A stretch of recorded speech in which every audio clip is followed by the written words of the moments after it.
Se tem algo que une todos os colorados, seja homem, seja mulher, todas as cores e todas as crenças, esse lugar é o Gigante da Beira-Rio. E nesta semana ele completa 55 anos de existência. Tu quer conhecer um pouquinho mais sobre essa história cheia de reviravoltas e de personagens importantes? Então acompanhe agora aqui no Arquivo 1909.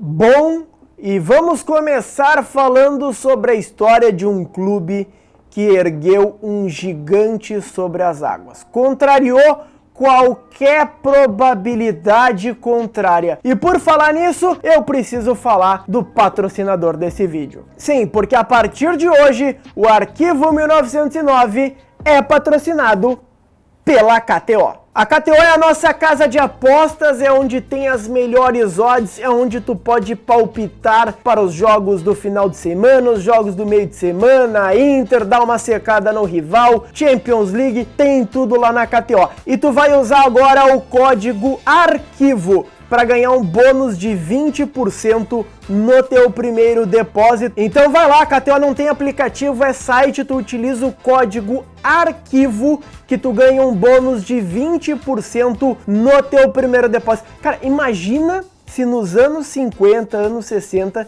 tivesse uma odd para a construção do Beira-Rio. Tu ia tirar uns pila, é óbvio. KTO é onde a diversão acontece. Utilize a KTO para brincar, assim como o rolo compressor do Inter, que brincava de jogar futebol. Sim, porque o Internacional brincava de jogar futebol com o rolo compressor no estádio dos Eucaliptos, a antiga casa do Internacional, e que também teve jogos de Copa do Mundo sendo realizados naquele icônico estádio colorado, terra de Carlitos, de Vilauba, de tantos outros jogadores do Internacional. Mas que a partir de certo momento começava a virar um estádio pequeno demais para o Internacional, isso porque tinha uma limitação, um limite de público muito pequeno. Era preciso um novo estádio, era preciso construir um gigante. E a rivalidade Grenal era algo, sempre um acabava puxando o outro, e na construção dos estádios não foi diferente. O Grêmio inaugurou o Estádio Olímpico, inclusive na inauguração o Inter foi lá e ganhou de 6-2 dele, a gente explicou nesse vídeo aqui dos 79 anos de paternidade, e o Inter precisava responder à altura, precisava construir um grande estádio. E a primeira ideia, claro, era uma remodelação do Estádio dos Eucaliptos. Sim, o Inter cogitou seguir jogando no Estádio dos Eucaliptos, reformado antes de ir para o Beira-Rio. Mas, pela prefeitura, pelos órgãos públicos, a obra foi negada. Isso mesmo. Isso porque teria muitos impactos para aquela região, que era uma região com muitas casas em volta, então não teria o que fazer. Até que no dia 12 de setembro de 1956, Efraim Pinheiro Cabral, que era vereador de Porto Alegre e já havia sido presidente do Inter no início da década de 50, propôs uma área de 8 hectares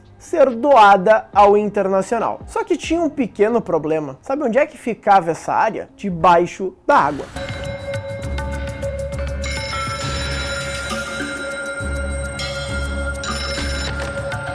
Senhor Alcaide, eu tenho um assunto para tratar. Deixa eu ver se eu adivinho. O novo estádio do Internacional. Isso mesmo. Então temos um terreno? É claro que não. Para aí. Tô vendo aqui. Olha, nós temos um terreno, sim. Temos? Sim. Que maravilha! Finalmente! E onde é, senhor Alcaide? A localização, um bairro? Embaixo d'água. Como? É isso aí que o senhor ouviu. Embaixo d'água. Eles não vão conseguir.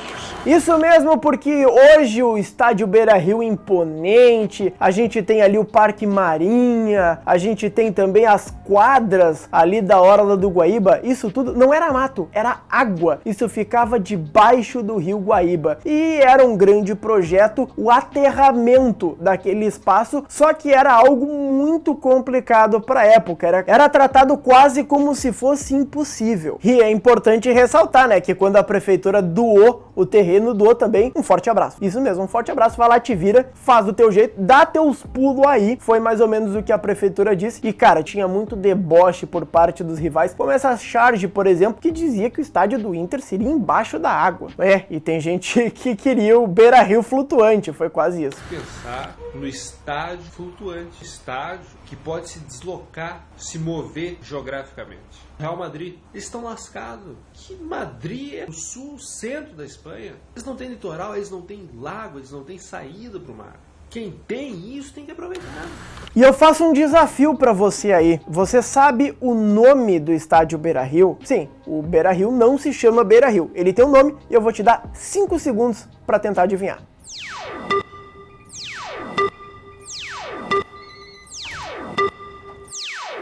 Isso mesmo! Ele se chamava José Pinheiro Borda. Esse é o nome do estádio Beira-Rio até o presente momento. E quem foi José Pinheiro Borda? Ele foi presidente da comissão de obras do estádio, que seria futuramente a casa do Internacional. E tem uma frase muito interessante dele que é a seguinte: arregaçarei as mangas e só irei abaixá-las quando o estádio estiver pronto. Em 1957, aquela área já estava totalmente aterrada. Só que o Inter teria ainda muitos problemas pelo caminho antes do estádio estar definitivamente pronto. Isso porque a obra só iniciaria lá pelos anos 60, mais especificamente em 1962, onde a primeira maquete, o primeiro esboço do estádio iria a público. E tem uma frase muito interessante do bispo Dom Edmundo Kunz. Ele, cara, é praticamente uma profecia o que ele disse. Ele disse o seguinte: aqui todos serão iguais, sem diferenças ideológicas, políticas, religiosas e sociais. Todos serão irmãos. O Inter até hoje orgulha-se de ser o clube do povo do Rio Grande do Sul. E a partir do começo das obras, começou a loucurada. Isso mesmo, porque era pedreiro pra cá, era obra pra cá, obra pra lá, uma bateção, barulho pra tudo que é lado. E o Inter começava aí a construir o seu futuro estádio. E o Inter fazia de tudo para vendeu títulos de construção, que eram benefícios à época, que foram vendidos mais de 2.000 unidades.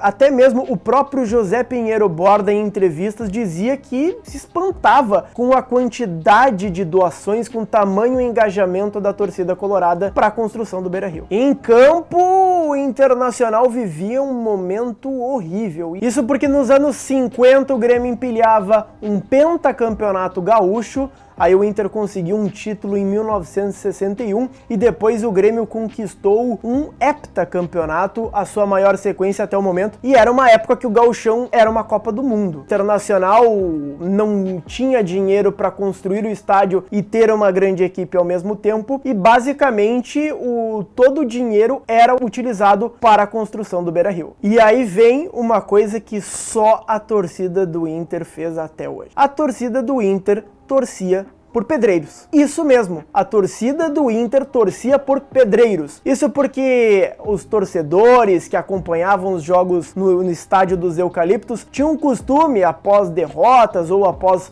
jogos ruins, de ir até o campo de construção do Beira-Rio e ficar vendo o pessoal lá construindo o estádio. E até tinha brincadeiras na época que dizia que o Inter não contratava time, mas que trazia os melhores pedreiros, que trazia os melhores tijolos, o melhor cimento. Era a brincadeira da época. E por conta de problemas financeiros, surgiu uma das campanhas mais bonitas da história do Inter e também da história do futebol, não só gaúcho, brasileiro, como futebol mundial, que é a campanha do tijolo. Liderada por Arthur D'Alegrave, um dos maiores dirigentes do Inter, essa campanha basicamente constituía na torcida, que ia até o canteiro de obras do Beira-Rio, trazer tijolos. Isso mesmo, tijolo. O pessoal ia lá com tijolo, com carrinho de tijolo, com vans. Pergunta pro teu vô ou pro teu pai. Cara, com certeza, quem era colorado naquela época, com certeza foi até o canteiro de obras do estádio Beira-Rio para trazer tijolos. Inclusive, Paulo Roberto Falcão, que falou sobre isso em entrevista.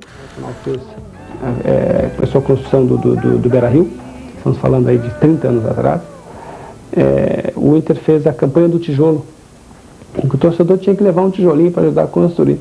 Então levei o tijolinho lá tal para construir o Beira-Rio. Essa campanha foi inaugurada no dia 26 de novembro, num jogo entre Inter e Farroupilha. Teve vários jogadores, como Tesourinha, como Carlitos, vários jogadores colaboravam. Eu falei do Arthur D'Alegrave, ele ia nas arquibancadas do estádio dos Eucaliptos convocar a torcida. Cara, basicamente obrigava os caras a ir até o Beira-Rio, doar tijolo ou doar dinheiro ou doar o que podia. Todo mundo fazia de tudo para construir esse estádio de uma vez. E nessa parada entre altos e baixos, o pior momento foi no ano de 1965. As obras pararam por um longo período e muita gente tinha dúvida: será que esse estádio vai ser construído ou será que vai ficar só no papel? Não, foi construído, o Inter passou por este momento difícil, mas infelizmente José Pinheiro Borda, que foi um dos principais líderes deste movimento, acabou falecendo antes do Beira-Rio ser construído. E ele, inclusive, em entrevista, dizia: olha, eu peço a Deus para eu ter a oportunidade de poder ver o estádio Beira-Rio sendo construído. Ele acabou falecendo antes da construção, antes da inauguração, e foi uma perda sentida por todos, tanto que foi feito um movimento popular e foi decidido então dar a José Pinheiro Borda o nome do estádio Beira-Rio. E qual a melhor forma de honrá-lo? Simplesmente voltando às obras, botando a mão na massa. E foi isso que fez, agora liderado por Rui Tedesco, mais um lote de cadeiras perpétuas foi vendidas. Com isso, o Inter conseguiu mais 1 milhão de cruzeiros, um valor muito alto à época, e voltou a todo vapor às obras do estádio Beira-Rio. Foi no seu Carlitos que eu aprendi a amar esse time, graças ao meu pai. Assistimos o Tesourinha, o Carlitos, o Larry. Agora, meu filho, o gigante da Beira-Rio vai ser o nosso estádio. O tijolo desse pequeno Colorado e de todas as famílias me faz ter o sonho de ver esse estádio pronto, de ver nossa torcida gritando gol milhares de vezes. Sim, nós vamos levantar um estádio em cima de um rio. Ser Colorado é ter raça, é acreditar naquilo que os outros acham impossível. Os anos podem passar e ninguém vai esquecer, nem por um instante, do que esse estádio foi feito. Aqui, na sua origem, foi feito do sangue colorado. Senhores, aqui nasce um gigante!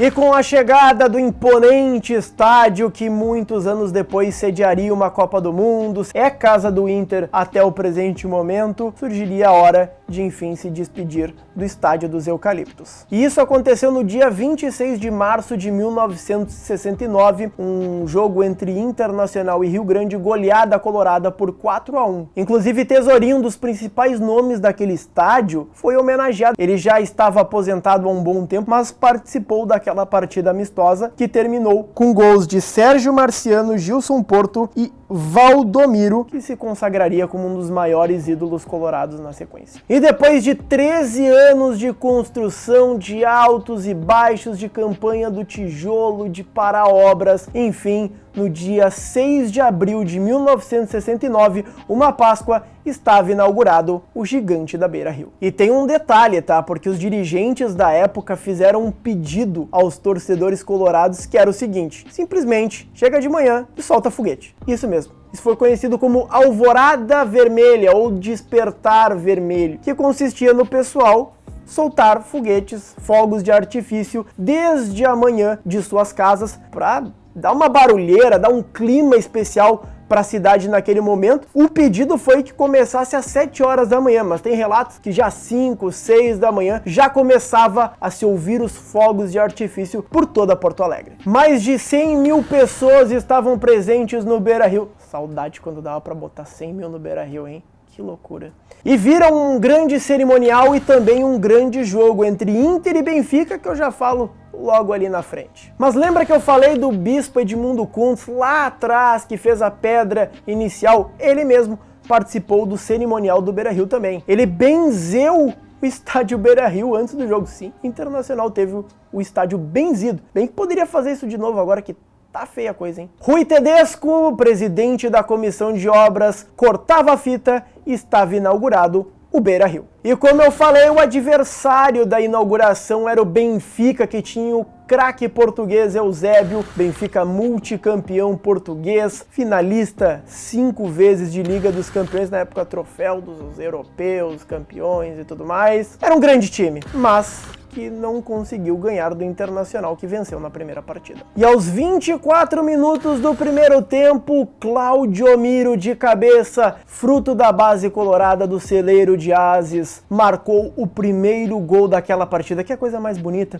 do estádio, vamos dizer o nome, José Pinheiro Borda, do estádio Beira-Rio. O Benfica empatou no segundo tempo com gol de Eusébio, isso mesmo, a gente fala sobre o primeiro gol do Beira-Rio, mas o segundo gol do Beira-Rio teve a honra de ser de um dos maiores jogadores de todos os tempos, Eusébio, grande jogador. Mas o terceiro gol do Beira-Rio, que foi o gol da vitória colorada por 2-1, por incrível que pareça, contra o Benfica, foi de Gilson Porto, isso mesmo. Gilson Porto marcou o gol que sacramentou a vitória colorada no primeiro jogo, no jogo de inauguração do Beira-Rio, 2-1 Inter. E ali começava uma senda de vitórias no estádio Beira-Rio, graças ao esforço de muitos colorados, graças ao esforço de Rui Tedesco, de José Pinheiro Borda, de Paulo Roberto Falcão, de todos os colorados que contribuíram, provavelmente do teu pai, do teu avô, de algum familiar teu que contribuiu, que colocou o seu nome no Gigante da Beira-Rio. Nos anos seguintes,